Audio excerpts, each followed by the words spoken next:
June 1st is World Narcissistic Abuse Awareness Day. It's dedicated to educating and preventing the psychological abuse caused by narcissism.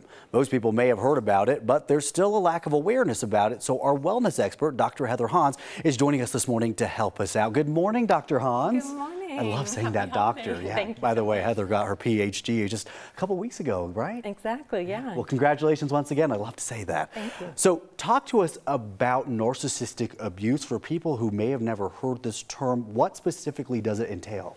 Yeah, so people who have narcissism didn't develop what's called ego strength when they were little. And ego strength is what allows people to tolerate stress, postpone gratification, and curb selfishness.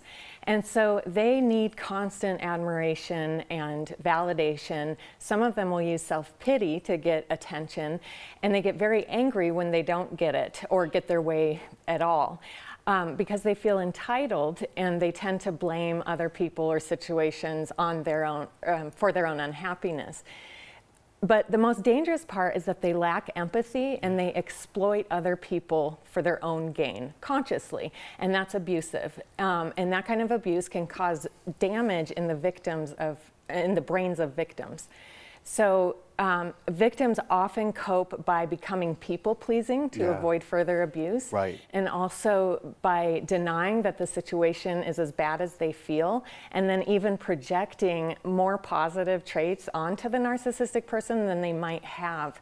And a lot of times people aren't even aware that they're in these situations because narcissism is a very manipulative disorder. So people tend to blame themselves when they're abused. It's so fascinating listening to you speak. I imagine most people at home that are watching this right now, we have all dealt with this to a degree in some form or fashion. So to help protect ourselves from this, how do we go about spotting this and then other degrees to protect ourselves? You're absolutely right. It's so bleak, but we all face it, so we need to talk about it. And the first thing is always safety and boundaries. Narcissistic people don't have boundaries, and they will target people who are willing to bend their own boundaries to make the narcissistic person more comfortable.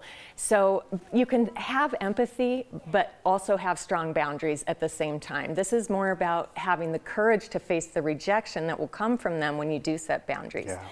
Second thing is to really foster your autonomy and individuality, because narcissism can, when you've been a victim of narcissistic abuse, you can lose your identity. And children of narcissistic parents tend to be conditioned to conform and submit so that they lose touch with who they are. And a couple ways to foster individuality is to know what your values are and live by them, and also make independent decisions. And then third tip along those same lines is to use your free will to direct your life in a healthy, positive direction, because narcissistic people tend to want all the freedom that they can have, but they want to control other people. And anytime you're in that kind of unfair or unequal relationship, that's a sign of a narcissistic dynamic. So you want to disengage emotionally and just focus your thoughts and behaviors on what helps you feel well. Yeah, having been victims of this ourselves, it breaks our heart having this discussion, but it's so important for the people who have been through this or going through this, or sadly the people who will go through this. Where can they find that help?